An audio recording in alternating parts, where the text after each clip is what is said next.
Olá pessoal, tudo bem? Nós vamos continuar nosso curso agora de propriedades coligativas. Entender o que eu quero dizer com propriedade coligativa, né? O fato é que quando você dissolve um produto, um composto que não é volátil, ele vai modificar as propriedades físicas do solvente. Algumas delas a gente viu e observou na última aula, né? Como pressão de vapor, temperatura de ebulição, por exemplo, né? E essa modificação das propriedades, né, físicas do solvente, mediante a adição aí do soluto, não depende em si muito da natureza do soluto, mas sim da quantidade de partículas que estão sendo dissolvidas, da quantidade de íons ou moléculas que vão estar lá agora presentes no solvente. E essa intensidade desses efeitos ela é proporcional à concentração dessas partículas que vão estar dissolvidas, né? Então, nós vamos ver exatamente isso. Então, entenda, muito importante essa ideia de proporcionalidade quando você aumenta a concentração dessas partículas dissolvidas, a intensidade dos efeitos que a gente vai estudar também vai aumentar. Então, vamos lá. Vamos começar aqui com o que a gente chama de efeito tonoscópico. O que é o efeito tonoscópico? O efeito tonoscópico é o abaixamento da pressão de vapor mediante a adição lá de um soluto no nosso solvente puro. Então, por exemplo, aqui nós temos aqui a 25 graus Celsius, água pura, né? Nós temos o vapor d'água gerado aqui a 25 graus Celsius, que vai gerar aquela pressão de vapor, que está aqui 23,76, e a gente adiciona a glicose. A adição de glicose, vamos dizer, cria uma amarra aqui dentro. Moléculas de glicose vão se amarrar mais às moléculas de água, né, e vão diminuir a quantidade de água que vai passar aqui para o estado de vapor, diminuindo um pouquinho aqui a sua pressão de vapor, ó, agora 23,34, porque você cria uma nova interação, você cria um efeito coligativo, de coligação aqui, né, que você junto com as moléculas de água que agora criam uma nova interação, né, com essas moléculas de glicose. E aqui no gráfico a gente vê exatamente isso. Você tem a curva, né, de pressão de vapor que a gente viu na última aula da água pura, mas claro que você com a adição da glicose, a curva da glicose vai estar aqui embaixo, ó, com pressões de vapor menor. E por uma dada temperatura, aqui 25, o efeito tonoscópico é esse ΔP aqui, ó, essa redução da pressão ocasionada aí pela adição de glicose, por exemplo, desse 1 mol de glicose. Esse é o efeito tonoscópico.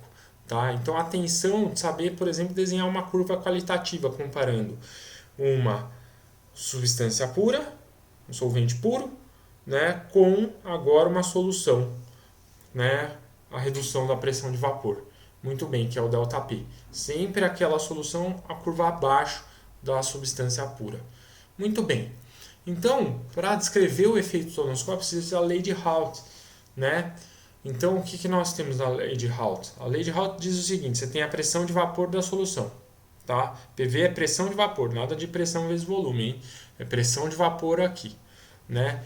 Ela vai ser pressão de vapor da solução, quando você adiciona o soluto, lá no caso a glicose, ela é proporcional à pressão de vapor do solvente puro. Mas ela vai ser diminuída e a fração que vai diminuir é a fração de solvente que sobra lá no sistema. Essa fração de solvente é o número de mols de solvente sobre o número de total de moléculas que você tem, que é a fração molar do solvente que você tem lá quando você adiciona, porque ela realmente diminui, né? Quando é um solvente puro, repara que o número de mols total é igual ao número de mols de solvente. Isso aqui vai dar 1, claro que a pressão de vapor da solução é igual à pressão de vapor do solvente. Então esse X aqui é um número menor que 1. Né? Ele representa a porcentagem de solvente na solução. Essa é a lei de Raoult.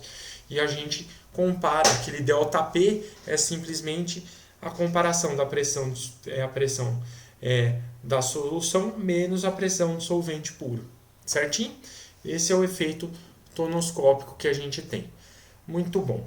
Antes de passar para o nosso o próximo efeito que você deve ter visto aí, que é o efeito ebulioscópico, eu vou propor uma ideia aqui. Imagina o seguinte, imagina que você tem 3 sistemas, tá? Vamos lá? E a gente quer colocar em ordem crescente de pressão de vapor.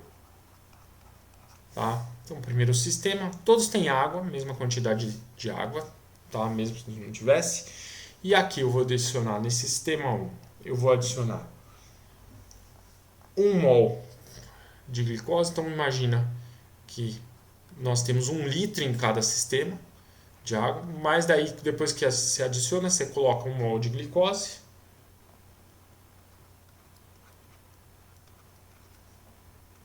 E aqui eu adiciono no sistema 2 aqui 1 mol de sacarose.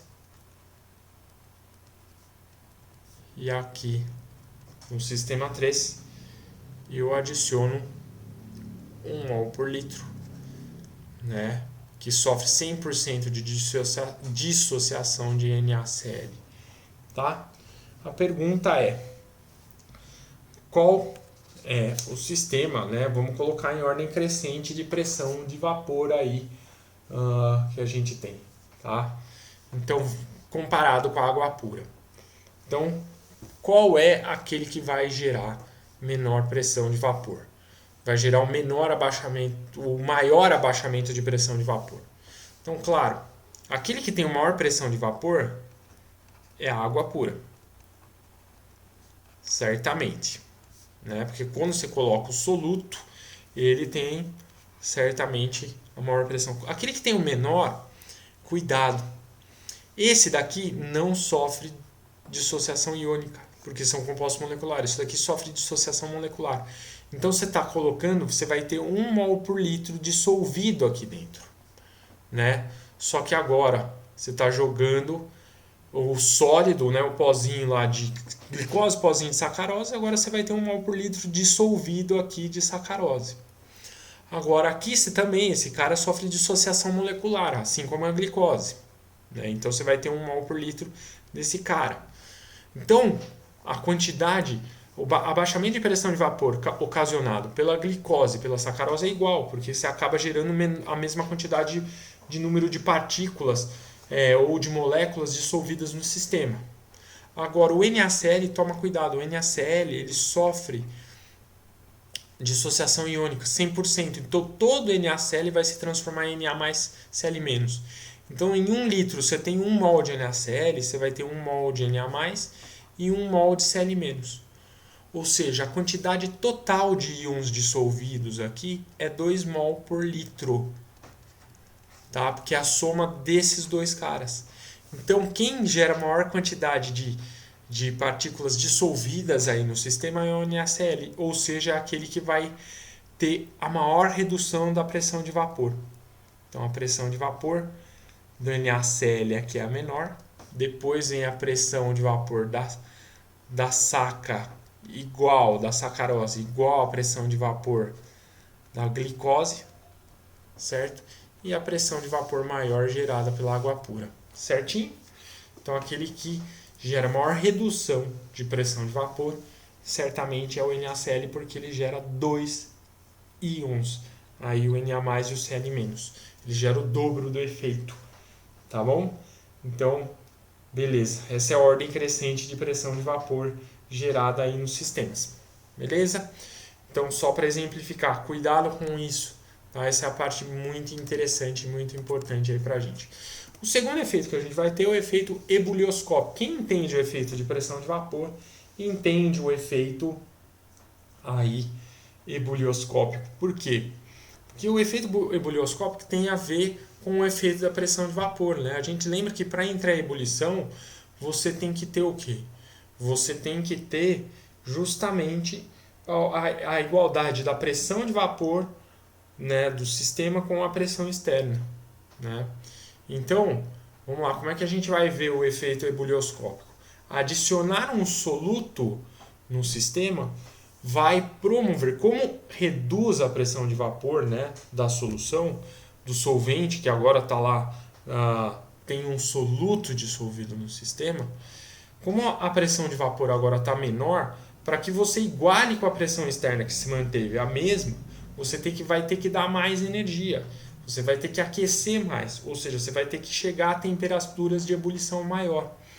E isso está diretamente relacionado à diminuição da pressão de vapor quando você adiciona o soluto.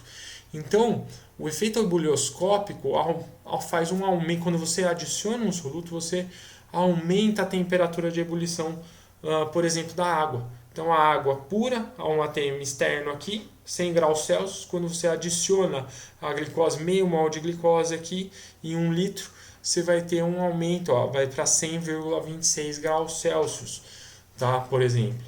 Então, no gráfico, se a água pura tem aquele padrão de pressão máxima de vapor, como a gente viu lá, quando ela atinge aqui 1 atm, né, ela entra em ebulição a 100 graus Celsius, nesse mesmo sistema aqui externo, né, 1 atm, para ela entrar em ebulição, como ela teve uma redução da pressão de vapor, para que ela chegue nesse 1 atm aí externo, ela vai ter que aquecer um pouquinho mais, então a curva está mais deslocada aí para baixo, né, da curva pura. A curva com a solução tem aqui, ó, 100,26 graus Celsius. Então, um aumento ΔTE que a gente está vendo aqui no gráfico na setinha verde.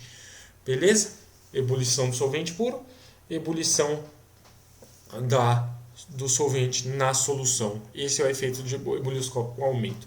E de novo, a gente pode voltar lá e pensar o seguinte: qual daqui vai ter, vamos hierarquizar aqui a temperatura de ebulição aqui, né? Agora, quem que vai ter em ordem crescente? Em ordem crescente, se esse daqui tem a maior pressão de vapor, significa que ele tem a menor temperatura de ebulição. Então, a gente tem temperatura de ebulição da água da água pura, tá?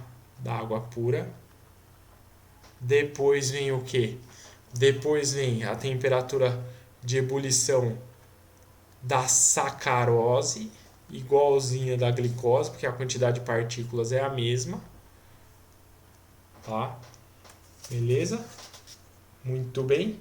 E aí, por último, a gente tem aqui a maior temperatura de ebulição de todas aqui, né? Vai ser a do NaCl, porque tem maior número de partículas aí no sistema. Certo? E o último efeito que a gente vai ver, tá? Que é o efeito agora crioscópico, tá? O efeito crioscópico, que é o abaixamento da temperatura de solidificação, né? Então, toda vez que você coloca lá os solutos, você vai ter uma temperatura de congelamento ainda maior, né? Então, quando você dissolve, por exemplo, um mol de glicose em 1000 gramas de água, o início do congelamento da água não passa a ser mais a zero, ele passa a ser por volta de menos 1,86 graus Celsius. Também ele é proporcional, só para reforçar um pouquinho mais o que eu já falei, ele é proporcional também ao número de partículas que você está colocando aí no sistema, né? Então, vamos lá. De novo, a gente pode pensar a seguinte coisa, né? Antes de comentar sobre a questão da molalidade e a sua influência no efeito ebulioscópico e no efeito crioscópico, a gente pode ir lá para o nosso caderno e organizar a temperatura de congelamento. Agora, a temperatura de congelamento menor de todas vai ser aquela que vai ser vai ser proporcional aqui à quantidade de partículas. Então, quando você joga o NaCl, ele gera o dobro de partículas, a temperatura de congelamento aí da água vai ser a menor de todas. Depois, de novo, vai ter a da sacarose, né, de congelamento, igual a da glicose, de congelamento. E, por último, do sistema puro aqui. Tá? Então, você pensa que aqui a do NaCl é menor porque fica ainda mais negativo, né? Aqui do sistema da água pura. Beleza? Agora, há uma maneira de quantificar isso daí, usando uma noção que a gente chama de molalidade. Você pode determinar o efeito ebulioscópico e crioscópico também usando uma outra expressão, que é a expressão da molalidade. O que é a molalidade? É o número de partículas dissolvidas sobre a massa do solvente. Tá? Ou seja, tem unidade aqui de mol por quilograma de solvente. Mol de partículas dissolvidas do soluto do quilograma. O aumento da temperatura de ebulição ela é proporcional ao número de partículas dissolvidas, ou simplesmente a molalidade. A parte de baixo do solvente fica fixa. Tá? E a variação da temperatura de congelamento é proporcional à molalidade do sistema aqui, que é o número de partículas dissolvidas, como a gente sempre falou. Aumentou o número de partículas dissolvidas, aumenta o efeito ebulioscópico, crioscópico, que é tipicamente referenciado pela molalidade. E eu coloco isso daqui porque a gente estudou concentração molar, a gente estudou várias grandezas associadas à solução, e eu deixei essa daqui para esse momento, porque é mais uma para caracterizar uma solução, que é a molalidade, e que ajuda a descrever os efeitos ebulioscópicos e crioscópicos.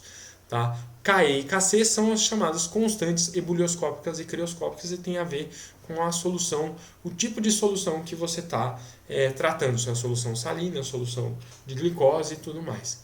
Perfeito? Muito bem. E o último efeito que a gente vai falar tem a ver com a pressão osmótica, né? O que é a tal da osmose, né? O que é quando a gente fala de pressão osmótica, né? Pressão osmótica é uma propriedade coligativa também, que vai depender apenas da quantidade de partículas dissolvidas e não da natureza dessas partículas. De novo, né? A gente lembra do conceito de osmose lá que você estudou lá na biologia, né? Então vamos lembrar, a osmose quando você tem dois líquidos, um constituído por um solvente puro, ou um que está com uma menor concentração, e outro que tem uma solução ou que tem uma maior concentração do mesmo solvente, né? E eles estão aqui separados por uma membrana, por exemplo, semipermeável. Aqui eu coloquei solvente puro, você podia pensar aquele que tem uma solução menos concentrada, é aqui a solução, por exemplo, mais concentrada. E a gente sabe que a pressão osmótica vai ser dada pela passagem, né, por esse gradiente aqui, né, da passagem do solvente, que ele migra mais efetivamente para o lado da solução mais concentrada, né? E, portanto, a gente fala que você tem uma transferência efetiva do lado menos para o lado mais, com a tendência de igualar as concentrações dos sistemas. E, portanto, esse fenômeno é chamado osmose. Esse gradiente essa transferência efetiva de solvente vai gerar essa pressão osmótica aqui nessa membrana semipermeável aí que a gente tem. E uma maneira de você deduzir isso daí, isso é uma maneira bem bacana de você colocar e impedir essa osmose, exercendo exatamente, aplicar aqui na parte de solução, ou da parte mais concentrada, uma pressão externa, que a gente pode chamar de π, e que impediria, de certa maneira, essa passagem.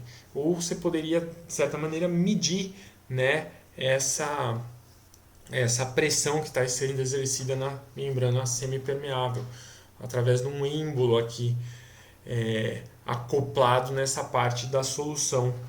De qualquer maneira, a gente chega que a pressão osmótica, que é esse π aqui, ele é dado pela concentração de partículas em mol por litro, vezes R, sim, a constante universal dos gases, vezes T.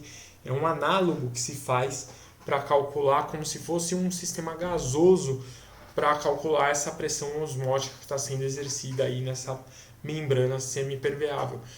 Se você analisar isso daí, é tipo um PV igual a NRT que a gente faz, mas muito semelhante, né? A gente pode fazer essa associação como se fosse um sistema gasoso exercendo pressão sobre essa membrana semipermeável. Tá bom? Não esqueça que esse colchete de partículas é o número de mols por litro de partículas que você tem dissolvida do soluto nessa solução aí.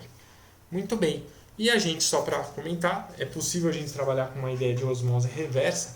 Se você exercer aqui uma pressão desse lado, onde você tem a água salina super concentrada, né, uma pressão maior que a pressão osmótica, você consegue reverter e aqui, né, e fazer com que o solvente passe do mais concentrado para o menos concentrado, fenômeno absolutamente não espontâneo que a gente tem, né, mas que é usado para sistema de dessalinização de água do mar, né, que é possível ser feito aí, certinho? Então essas são as propriedades coligativas que nós temos aí, espero que vocês tenham entendido. Qualquer dúvida, só me falar, só conversar comigo. Grande abraço e até a próxima videoaula.